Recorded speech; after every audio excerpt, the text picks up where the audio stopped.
entitled this video the Thomas Soucek experiment, but it could just as easily have been rebranded or re-clickbaited, should we call it, as the Edson Alvarez experiment, the Lucas Paquetá experiment.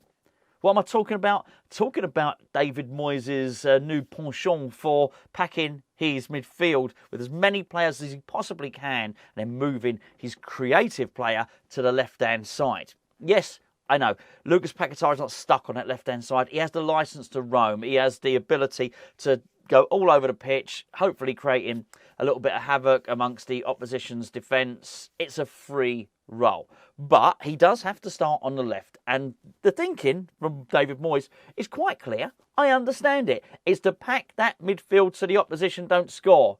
Do you know what? It doesn't work. It's stopped working. And for that reason, I think we've got to stop doing it. Got me little notes here. I actually had a little look, and it's what I thought. The first game we decided to do it was actually in the 3-1 win against Brighton. Now, don't get me wrong, I wouldn't change that 3-1 win against Brighton, not for nothing. We have struggled against that team for a long, long time. We deserved it. As West Ham fans, we've had to suffer at the hands of Brighton. It was good to get a win against them. It was good for David Moyes to get one over them as well. Starting to get a little bit embarrassing, really, wasn't it, as far as he was concerned. But the game before that had been the win against Chelsea. Now, it was really hard to suggest that that was anything other than a really good result. Of course, we went back to 10 men, but it was that going down to 10 men that forced David Moyes into action. And I think it probably forced David Moyes to start utilising Edson Alvarez quicker than he normally would. Alvarez went in there, had a little cameo role at the end, did really, really well. By the end of that, for Brighton, our midfield, the composition of it was Edson Alvarez, Thomas Soucek and James Ward-Prowse. And Lucas Paquetá was moved to left. I do get it. So you've got the defensive midfielder in Edson Alvarez who's just going to sit there and he's just going to break up play. And you know what? If the central defenders get moved out of position, he'll drop in at centre-back. I'll tell you what, it works really well. You got Thomas Soucek there, who, let's be fair, for so much last season was playing in a defensive role. I think primarily to allow Declan Rice the freedom, but it happened so much that I was calling him an auxiliary centre-half. And our player ratings that we do over on Patreon, I stopped even sort of almost classing him as midfielder. He was back there defending so frequently. My point on this was, anyway, that we're doing now is he's trusted by David Moyes. He's not going to go vanishing in central midfield. David Moyes knows what he's going to get out of Thomas Soucek. Same with James Ward-Prowse. Yes, James Ward-Prowse is most certainly a creative player in terms of set plays, and I think he can do quite a good job just in central midfield as well. But he does what he's told. David Moyes will allocate him certain defensive roles, and you know what? James Ward-Prowse is going to do them, and he's going to do them to the letter, to the T. He's a reliable player. What I'm saying is that midfield trio is, at very best, is steady Eddie. What it's not going to do is prise open the opposition. And the reason David Moyes does it is so as the opposition can't prise us open. Great. Well, great if it works. I've actually written it down here. I've got all the games that we've done that formation in, basically. Brighton, Man City, Liverpool, Sheffield United, Newcastle, Villa. 13 goals conceded in 6 games tell you it's not working. I'm going to go into more detail why in just a second. Before I do, I've got a competition to announce. Competition winner, by the way. Let me just change my glasses. The other day... Oh, it's all right, it'll still work. The other day, I asked people to send in a poem to win a chance of winning that shaver. The winner is Mark. Is Mark's poem. It had to be a sort of shaving-based poem. Mark Watson, he's won it. Mark said, there once was a manager called Dave who was asked by the crowd for a wave.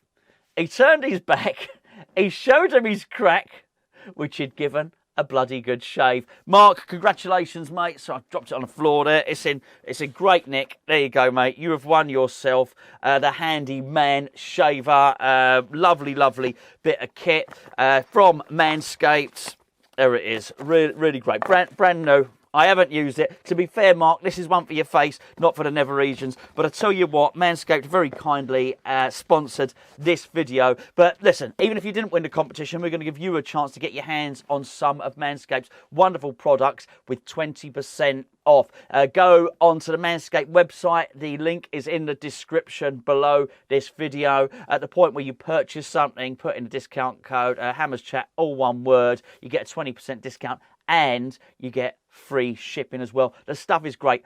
Beard trimmers, underwear, Hooter trimmers. It's actually called the lawnmower as well. So you've got a lawnmower, you've got the weed whacker, you've got all sorts of stuff for all your male grooming needs. You don't know what to get somebody for Christmas? Take a little look over there. Christmas? I can't remember mentioned Christmas in October.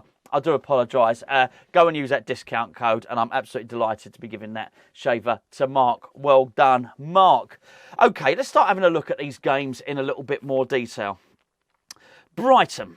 Now, Brighton was a 3-1 win, as I've mentioned. Absolutely great. So what did that do? That gave David Moyes, I think, the confidence, excuse me, little switch of glasses there, the confidence to go and play that formation again. And Moyes thought, you know what I'm going to do? I'm going to use that against Man City.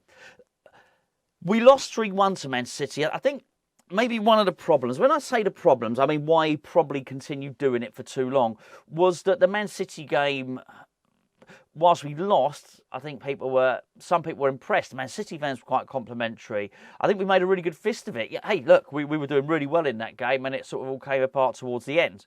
But I think there was enough promise in it for David Moyes to think, you know what, I'm onto something here. We've beaten Brighton, and I tell you what, we almost gave Man City a bloody nose. So he goes over to Liverpool, and you know what? Liverpool, 3-1 loss again. Not looking so great at that point, but then what we had was Sheffield United come up, and we beat Sheffield United 2-0. And look, I think in many respects I was a little bit surprised he went with something quite so negative against Sheffield United, but it yielded the win. And you know what? It was a 2-0 win, and you look at, you know, Sheffield United have run a couple of other teams, well, namely last weekend, more closely than they ran us. So, hey, it worked. I guess it's absolutely fine, but you've got to remember, when all this is going on, it's against the backdrop of a player who is, let's be fair, one of the most sought-after players on the continent in terms of his creativity, Mohammed Kudus. Mohammed Kudus scored lots of goals, lots of assists last season. So all the while that David Moyes is doing this, and as I say, I've labelled it the Soucek problem. And the reason I've done that, I think, if anybody is going to come out of that team, it's going to be Thomas Soucek. And do you know what? He sort of proved it when we played Bakatopola, because that's exactly what he did. Against Bakatopola, he did actually put Mohammed Kudus in. Paquetá was still there. It was still Edson Alvarez was there. Well, Prowse was there. The one he dropped was Thomas Soucek. So I think the question is, when is he going to drop Thomas Soucek to bring Mohammed Kudus back in? Now, I don't know whether he's going to do. I'm going to get back to the rest of the game, so some more. I don't know whether or not he's going to do that. It may well turn out he actually drops somebody else. He may well put Kudus over on the left, over on the right, play Bowen up front and drop Mikel Antonio. Who knows? I really don't know. But my point is, whatever he does, this particular version of it is not working. So Sheffield United was the 2-0 win. Newcastle, 2-2. Now, I mean, this is really, really interesting. So he started with that midfield three again.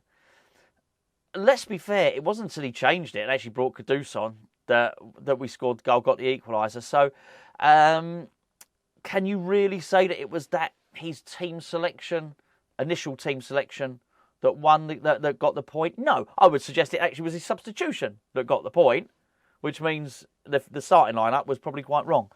Then we go back, listen, you don't have to cast your mind back too long to remember this. It was Aston Villa, it was a humbling.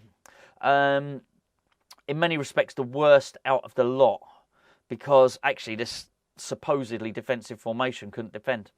I mean, they couldn't defend. Look at the space Ollie Watkins had, for instance, for Luis's opener. Loads and loads of space. There are other mitigating factors in that loss. I understand that. Kurt Zouma's lack of mobility was a problem. I don't think Vladimir Coufal had his best game. Lucas Paquetá played a suicide sort of hospital ball. And Edson Alvarez conceded a penalty. There are lots of mitigating factors if you want to go into the detail. But as an overview, it didn't work. The defensive system didn't work. And I know I'm sounding like a scratch record now because, well, and obviously I was going to praise West Ham at the start of the season because we were good. You know, I mean, it shouldn't be any surprise, really. Look, we played well and we're up near the top. David Moyes deserves praise. The team deserves praise. But you know what? If it stopped working, then he just needs to change it because that excellent start to the season is now sort of an average start to the season. Not poor, just average. But it was, as I mentioned in yesterday's video, it was people were saying, oh, West Ham's best Premier League start and stuff like that. Well, it ain't anymore. And now we're shipping lots and lots of goals. And as somebody made a really good point on a video before yesterday, which they said one of the main things they were annoyed about Aston Villa is we had a plus goal difference, and now we don't. It's erased. Basically, Aston Villa has erased our goal difference. Well, whether it's Aston Villa, whether it's conceding 3 against Liverpool, 3 against City, 2 against Newcastle, whatever it is. Well, it's not 2 against Newcastle because it was a draw. Our goal difference would have stayed the same. But it's 13 goals conceded in 6 games. That's just not something that's working. It actually reminded me a little bit of Sam Allardyce. Sam Allardyce's first press conference was choice. There was a lot of stuff that I think in Sam Allardyce's first week in charge at West Ham, he said a lot of stuff which is pretty bad. And I know, for instance, David Moyes' comments about him playing winning football caught some headlines. I guess maybe when Allardyce came in, it wasn't maybe just social media wasn't as big as it is now. I remember it because we were all discussing it on the forum that we were on at the time, and it was a case of Allardyce justifying why he was coming in, saying that he's never been relegated, saying that he could organise a team, saying that West Ham have got a soft underbelly, which we had at the time, to be fair, and saying that he was going to get the defence sorted. He went on and did this big spiel about how at home he was going to play one formation and away he was going to play another formation. And he would, and I think Sam Allardyce said Sam Allardyce's team never loses a game and we won't be conceding 3 goals in a game because I think we've done that just recently. We conceded 3 goals in a game just plenty under Sam Allardyce, as I remember things. So my point is, for all his talk and for everything he did, ultimately Sam Allardyce's defensive tactics didn't work that well.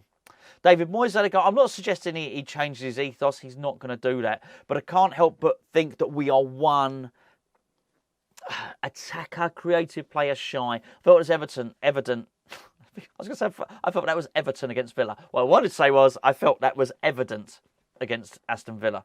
Really, really clear that we just struggled to create anything, to prize them open.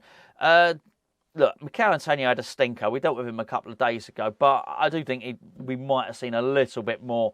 Mikel Antonio often makes a few mistakes and he gets his form going. We didn't feed him enough to do that. Maybe he would have been crap all game if we'd have given him the ball another 10 times. He would have just been awful as well. But we didn't look like we had anyone there to create anything, to spark anything, to really trouble Aston Villa at all. And I just think we just had too many defensive players on there. And ultimately, when Thomas Soucek plays like he did against Aston Villa, he's a defensive player. I mean, he really is. There was no shots in the box. There was no headers. He wasn't forcing the goalkeeper into saves. He was just a bloke in the middle, wasn't he? And we retreated further and further back. There wasn't really a lot of reason for it. So I just think, come on, boys, change it up now. Maybe move Paqueta back into the middle, do something, whatever. Or keep him on the left and just put Kudus in the middle. Do something. Ultimately, I'm not too concerned, but I do think that one of those stoppers is going to have to go. And I don't even think Thomas Soucek's had a bad season. Please, let me just say that now before anyone sort of mentions it in the comments and says, well, hold on, Gonzo, you said Soucek was having a good season. I think he was. I don't think he is. I think Thomas Soucek is better this season than he was last season. But no, against Aston Villa he wasn't. And I don't overly blame him. I just think it's time for the manager to have a little tweak of his tactics, do something different. I understand why he did it. He stumbled across something against Chelsea. It worked against Brighton and he stuck with it. Well, now it's stopped working. So hopefully he'll stumble onto something else.